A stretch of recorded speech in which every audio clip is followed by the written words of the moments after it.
अगला प्रसंग है, बहुत प्रसंग प्रसिद्ध है, जलंधर का चरित्र। आपने नाम सुना होगा जलंधर।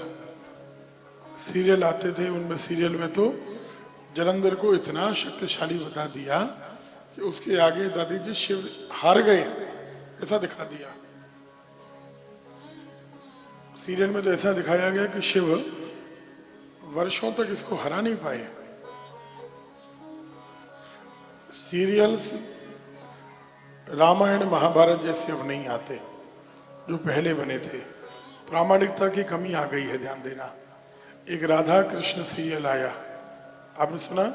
हम व्यासपीठ से बोल रहे हैं, इन्होंने जितना भटकाया है धर्म को, जितना भटकाया है, ऐसा कोई भटका नहीं सकता। हमारे बच्चे बच्चे के मन में राधा कृष्ण के लिए गलत भावना पैदा कर दी इन लोगों ने। धर्म के नाम पर धर्म किया गया, उसको कहना सुनना भी व्यासपीठ से अपराध है, इतना गलत। अभी हम जिस बात पर विरोध कर रहे हैं, एक विवाद चल रहा है, उससे भी बहुत गलत, बहुत गलत। ये तो जो हुआ वो है, उससे भी बहुत गलत इस सीरियल में दिखाया गया। और शिव के सीरियल में तो इन्होंने शिव को ऐसा दिखा दिया जैसे शिव में कोई शक्ति ही नहीं है, कोई भी असुर उनको हरा देता है। जबकि जलंधर को मारना शिव के लिए कितना सरल है, देखिएगा। प्रामाणिक बात क्या है वो सुनिए। एक बार देवराज इंद्र और देवगुरु बृहस्पति भगवान शंकर से मिलने के लिए गए। शिव ने उनकी परीक्षा ली। रास्ते में दिगंबर का वेश बनाकर, दिगंबर समझते हैं, नग्न का वेश बनाकर, नग्न वेश लेकर शिव बैठ गए। इंद्र ने पूछा, क्या शिव अंदर है? कुछ बोले नहीं दिगंबर। पूछ कराओ, क्या शिव अंदर है? कुछ नहीं बोले दिगंबर। इंद्र को क्रोध आ गया और इंद्र ने माहेश्वरी जी तुरंत उठाया, वज्र, तुझे मारूंगा। शिव ने हाथ की ओर देख लिया, हाथ उठा का उठा रह गया, हाथ नीचे नहीं आए। बृहस्पति समझ गए ये दिगंबर शिव ही तो है। और महाराज इतनी देर में शिव के तीसरे नेत्र से अग्नि प्रकट हो गई इंद्र को मारने के लिए। बृहस्पति ने तुरंत चरण पकड़ लिया, प्रभु से क्षमा करें, अज्ञानी है, अज्ञानी है, अज्ञानी है। शिव ने कहा, अग्नि तो प्रकट हो चुका, अब इसका क्या करूं? बोले महाराज आप इसे समुद्र में फेंक दें। उस अग्नि को समुद्र के जल में फेंक दिया गया। समुद्र के जल में गिरते ही उस अग्नि से एक बालक का प्राकट्य हो गया, जिसने पैदा होते ही जोर जोर से रोना शुरू किया। बहुत जोर से जब वो बालक रोने लगा, ब्रह्मा जी उसे मनाने को आए। उस बालक ने उनका गला पकड़ लिया और जोर जोर से झकझोर दिया, जिससे ब्रह्मा जी की आंखों की आगे, ध्यान देना, अंधर छा गया। क्या छा गया? ब्रह्मा जी की आंखों के आगे, और उनकी आंखों से जल निकलने लगा, इसलिए इस बालक का नाम जलंधर हुआ।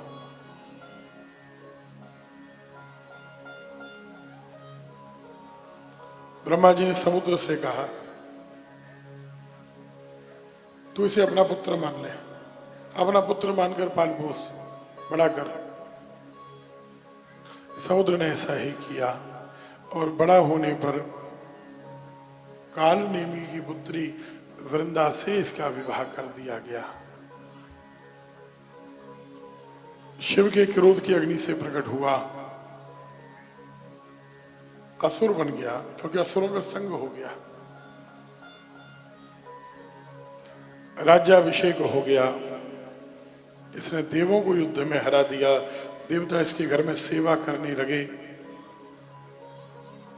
अब देवता बड़े घबराए, देवता भगवान नारायण की शरण में गए, प्रभु यह हमें बहुत कष्ट देता है जलंधर। नारायण ने कहा, देवो कष्ट तो तुम्हें मिलेगा ही मिलेगा, और इसे शिव के अलावा कोई हरा भी नहीं सकता। ध्यान देना, मेरी सामर्थ्य नहीं कि मैं इसे जीतूं,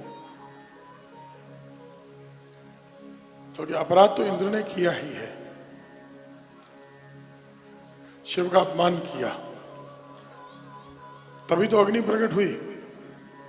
शिव के अपमान के कारण क्रोध की अग्नि से प्रकट हुआ है, और वो अपमान देवराज ने किया, इसलिए देवों को दंड। तो जिन लोगों को आलस्य आ रहा है वो जोर से बोलो, जिनको आलस्य आ रहा है वो जोर से बोलो। नटवर जी थोड़ा पीछे की लाइन पे भी ध्यान दो, अपने पीछे वाली लाइन पे भी, अपने बिल्कुल पीछे वाली लाइन पे भी ध्यान दो, थोड़ा जोर से बोलो। अरे राधे राधे नहीं बोलना है जो हम कह रहे हैं। हाँ, कहीं बोलो जोर से बोलो, वो बोले जय माता दी। अरे जय माता दी नहीं भाई, जो हम बोल रहे हैं वो बोलो। जब हम राधे राधे बोले तो राधे राधे बोलो। इसलिए देवता तो कष्ट पाएंगे ही, फिर भी तुम कहते हो मैं युद्ध करने जाता हूं। नारायण युद्ध करने के लिए चले। लक्ष्मी जी ने कहा प्रभु जलंधर तो मेरा भाई है। कैसे हुआ बोलो? लक्ष्मी जी समुद्र से प्रकट होती हैं, समुद्र तनया है, जलंधर समुद्र का पुत्र है। आप मेरे भाई को मारोगे क्या? अपने साले को मारोगे क्या? नारायण ने कहा देवी इसे मारने की शक्ति तो केवल शिव में है, लेकिन देव कह रहे हैं तो मुझे अच्छा ट्राई करने दो। वाह राम उधर एक बार जाने तो दो। और महाराज जलंधर ने ऐसा युद्ध किया, ऐसा युद्ध किया कि नारायण प्रसन्न हो गए, और नारायण ने कहा वरदान मांग, वरदान मांग। उस जलंधर ने चरण पकड़ लिए, कहा आप मेरे बहनोई हैं, आप मुझसे युद्ध न करें, मेरी रक्षा करें। आप मेरी बहन लक्ष्मी के साथ मेरे नगर में निवास करने लग जाएं। लक्ष्मी जी को लेकर नारायण जलंधर की नगरी में रहने को आ गए। अब तो और भी बड़ी समस्या हो गई, जो हमारे रक्षक थे अब वो उसके रक्षक हो गए। अब इसे कौन हराए? अब इसे कौन हराए? राधे राधे। बहुत से लोग कहते हैं पंजाब में जो जलंधर नगरी है वो जलंधर इसी के नाम से, ऐसा कहते हैं बहुत से लोग, जलंधर नगर बना। तब अब शिव के पास जाएं तो कैसे? लक्ष्मी नारायण के विरोध में तो शिव भी कुछ नहीं करेंगे। जहां कोई काम नहीं आएगा वहां वहां वहां हाँ, श्रीमन नारायण नारायण नारायण, श्रीमन नारायण नारायण नारायण, श्रीमन नारायण नारायण नारायण, श्रीमन नारायण नारायण नारायण, भजमन नारायण नारायण नारायण, भजमन नारायण नारायण नारायण। नारद जी के पास देवता पहुंचे। नारद जी ने कहा इसमें क्या बड़ी बात, काम कर देंगे हम। कैसे करोगे? इससे आपका लेना देना नहीं, वो हमारा काम है। और नारद जी पहुंच गए जलंधर के पास दरबार में। तेरे पास सब कुछ है जलंधर, सब कुछ है, बड़ी संपत्ति, बड़ा वैभव, धन धान्य सब कुछ है, त्रिलोकी का राजा है, लेकिन तेरी पत्नी सुंदर तो है लेकिन सबसे सुंदर ही नहीं है।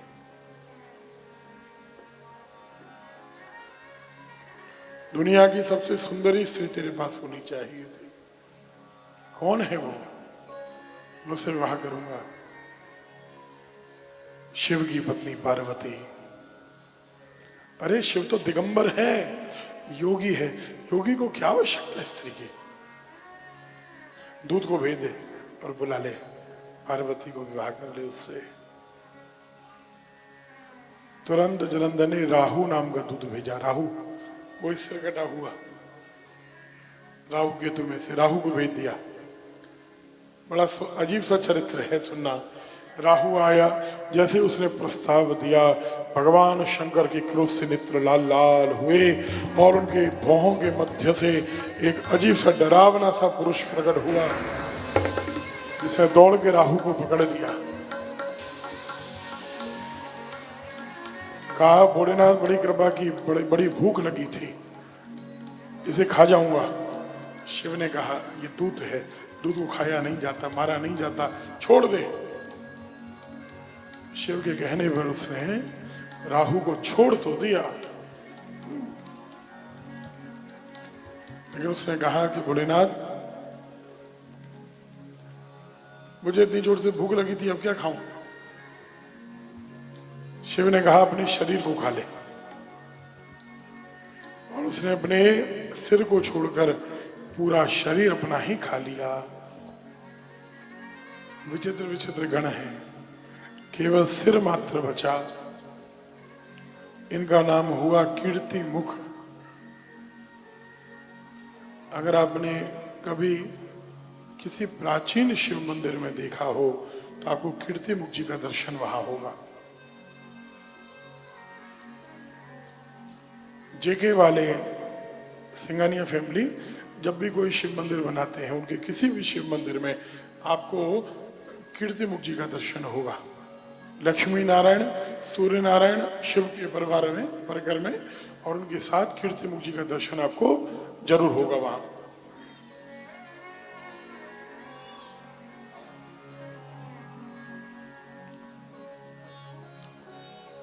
त्वं कीर्ति मुख संज्ञो हि भवमद्वारक सदा, महागणो महावीरो सर्वदुष्ट भयंकरः। तुम्हारा नाम ऐसे कीर्ति मुख होगा, मेरे गणों में तुम सबसे भयंकर रूप वाले होगे, महान वीर होगे और मेरे द्वारपाल बनोगे। क्या बनोगे? मेरे द्वारपाल बनोगे। कीर्ति मुख जी तब से भगवान शंकर की पूजा में द्वारपाल बनकर रहते हैं। बोलिए कीर्ति मुख जी महाराज की। तो जलंधर से भगवान शंकर का घनघोर युद्ध हुआ। आहा, कैलाश पर्वत को घेर लिया जलंधर ने, सिंह गर्जना की है। और महाराज जितने भी असुर मारे जाते हैं सबको गुरु शुक्राचार्य जी मृत संजीवनी विद्या से पुनर्जीवित कर देते हैं। शिव की आज्ञा से कृत्या प्रकट हुई, उसने शुक्राचार्य जी को अपने अंदर छिपा लिया और वहां से अंतर ध्यान हो गई। कार्तिकेय, गणेश, वीरभद्र से जलंधर का युद्ध हुआ, शिव से युद्ध होने लगा और जलंधर ने माया फैलाई। जिस युद्ध को सीरियल्स में वर्षों का युद्ध दिखाया गया, वो मोह तो हुआ है, लेकिन 15-20 मिनट का मोह हुआ है। ऐसी माया फैलाई कि शिव मोहित हो गए, जड़ जैसे हो गए, क्योंकि है तो शिव का अंश, मानना पड़ेगा ना, शिव से तो प्रकट हुआ है, तो थोड़ी बहुत शक्ति तो इसके अंदर भी। इसने तुरंत क्या बनाया, क्या किया, इसने शिव का रूप बनाया, पार्वती के सामने गया उनका शील हरण करने के लिए, लेकिन पार्वती जी के आगे इसकी माया नहीं चली और इसका रहस्य खुल गया। तब पार्वती जी ने भगवान नारायण को बुलाया कि इसने मेरा शील हरण करने का प्रयास किया, अपनी मां पर गलत दृष्टि डाली है, जगत जननी पर गलत दृष्टि डाली है। हे नारायण, अब ये मरना चाहिए, और जब तक इसकी पत्नी वृंदा का पातिव्रत्य है ये मर नहीं सकता है। अभी एक ये कथा वृंदा की, अगला चरित्र, उसमें तुलसी की कथा आप सुनेंगे। ध्यान से सुनिएगा। पहले अलग अलग है चरित्र दोनों के, वृंदा तुलसी, कथाएं बिल्कुल अलग हैं। ध्यान से सुन लीजिएगा। पहले अगर आपने ध्यान नहीं दिया हमारे शब्दों पर तो आपको नारायण के प्रति भ्रम हो जाएगा, संदेह हो जाएगा कि नारायण ने इन दोनों स्त्रियों का शील हरण किया, पातिव्रत्य भंग किया। क्या नारायण कामी है? क्या नारायण में कोई वासना है? क्या ऐसा मन में आ सकता है? मन में आएगा क्या नारायण ने अधर्म किया? अधर्म किसने किया? बातचीत करो। जलंधर ने। अगर इसने पार्वती जी का शील भंग करने का प्रयास नहीं किया होता तो क्या पार्वती जी इसकी पत्नी का शील भंग करने का आदेश देती? इसकी पत्नी वृंदा का पातिव्रत्य भंग करने का आदेश कौन दे रहा है? जगत जननी एक स्त्री कह रही है, जगत की जो सर्वोच्च स्त्री है वो कह रही है कि एक स्त्री का पातिव्रत्य भंग कर दो। क्या वो नहीं जानती अधर्म है? नहीं जानती? ऐसा क्यों कहा? क्योंकि अगर इसकी पत्नी का पातिव्रत्य रहेगा तो ये लोगों को कष्ट देता रहेगा, इसकी मृत्यु नहीं होगी और ये खुद चरित्र से हीन है, खुद चरित्र से हीन है। ये हजारों लाखों स्त्रियों का पातिव्रत्य भंग करेगा, शील हरण करेगा।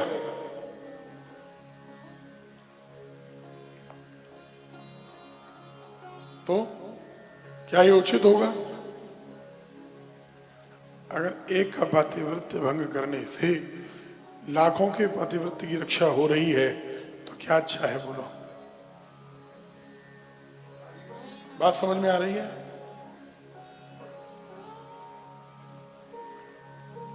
अब कोई संशय तो नहीं है ना? आगे तुलसी के चरित्र में भी यही सुनेंगे आप। नारायण ने जलंधर का रूप बनाया और महाराज पार्वती जी के कहने पर वृंदा का पातिव्रत्य भंग किया। वृंदा को समझ में आ गया एक दिन कि ये नारायण है, मेरे पति नहीं है। श्राप दे दिया, हे नारायण। नारायण ने क्या किया था? माया से 2 राक्षस दिखाए थे और सर्पराज को, शेषनाग को अपने साथ अपना शिष्य बनाकर लाई थे। बोले ये सर्पराज तुम्हारा भाई बनेगा, तुम मनुष्य बनोगे, पत्नी के विरह में दुखी होगे। राम और लक्ष्मण, माया से तुमने 2 राक्षस मुझे दिखाए थे, ये तुम्हारी पत्नी का हरण करेंगे, रावण कुंभकर्ण। ऐसा।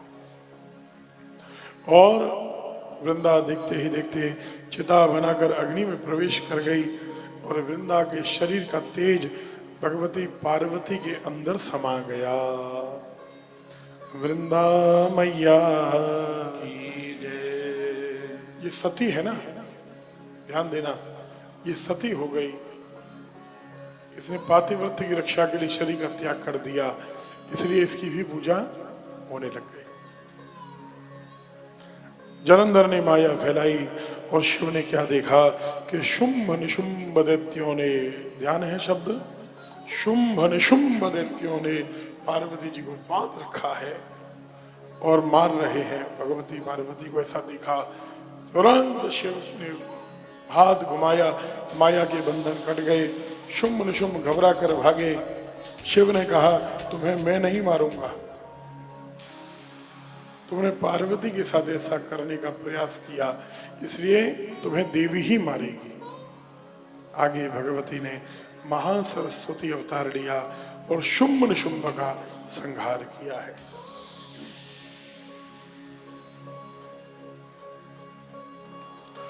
भगवान शंकर और जलंधर का युद्ध हुआ और शिव ने अपने सुदर्शन चक्र से, चक्र शिव का ही है, और शिव ने अपने चक्र के द्वारा जलंधर का सिर काट दिया। महाराज असुर सेना का विनाश हुआ, देवता विजयी हुए और देवताओं को पुनः राज्य प्रदान कर दिया है शिव ने। नमः शिवाय ओम नमः शिवाय। नमः शिवाय नमः शिवाय। हरे हरे भोले नमः शिवाय। हरे हरे भोले नमः शिवाय। नमः शिवाय ओम नमः शिवाय। नमः शिवाय नमः शिवाय। हरे हरे भोले नमः शिवाय। हरे हरे भोले नमः शिवाय। हर हर भोले नमः शिवाय।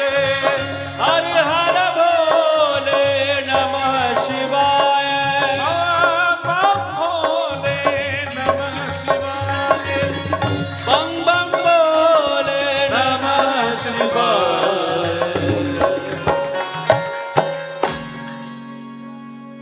सांब सदा शिव भगवान। भगवान की जय।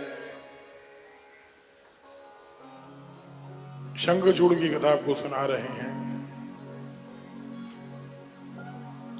लेकिन उससे पहले यह एक प्रसंग आया। भगवान विष्णु मोहित हो गए। जलंधर तो मारा गया था जनों, जलंधर तो मारा गया, लेकिन भगवान नारायण को लगा मैंने अधर्म कर दिया, एक सती का पातिव्रत्य भंग कर दिया। और नारायण वृंदा की जो चिता की भूमि थी वहीं बैठे हैं। पूरे शरीर में वृंदा की चिता की भस्म लगा रखी है नारायण ने। शोक शांत नहीं हो रहा।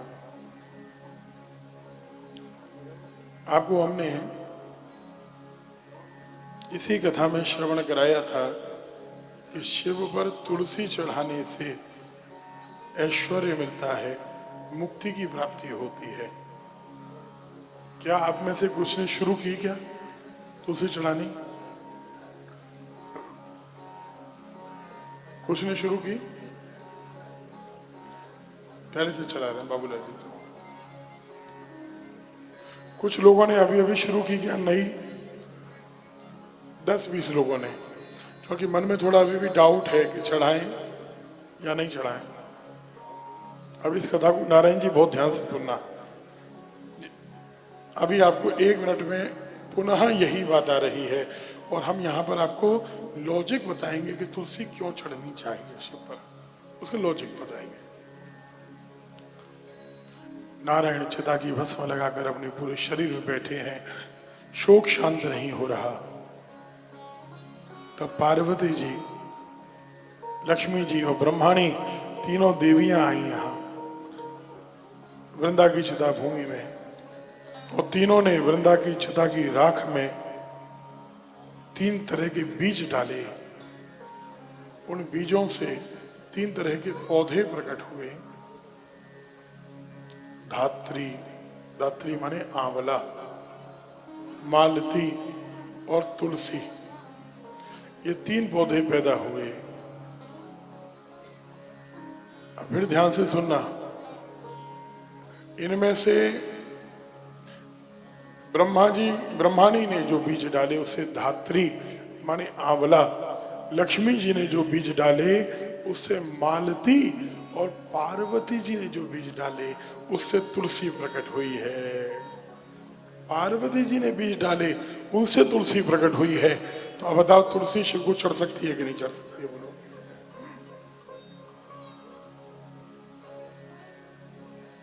बात समझ में आई? तुलसी में तो पार्वती की शक्ति है, लेकिन हाँ, तुलसी ने नारायण को पति के रूप में प्राप्त करने के लिए तपस्या की है, इसलिए तुलसी नारायण प्रिया कहलाती है। नमो नमो तुलसी महारानी, नमो नमो हरि की पटरानी। हाँ, 56 भोग 36 व्यंजन, बिन तुलसी तुलसी हरि एक न माने। नमो नमो तुलसी महारानी। महाराज यहाँ स्पष्ट कहा कि ब्रह्मा जी की शक्ति से, ब्रह्मांडी शक्ति से कौन सा पौधा है? आंवला, धात्री। लक्ष्मी जी की शक्ति से मालती, और पार्वती जी की शक्ति से तुलसी प्रकट हुई है। अब श्लोक भी सुन लीजिए। तत्रापि तुलसी धन्या अतीव श्रेष्ठा महामुने त्यक्त्वा गणेशं सर्वेषां प्रीतिदा सर्व कामदा।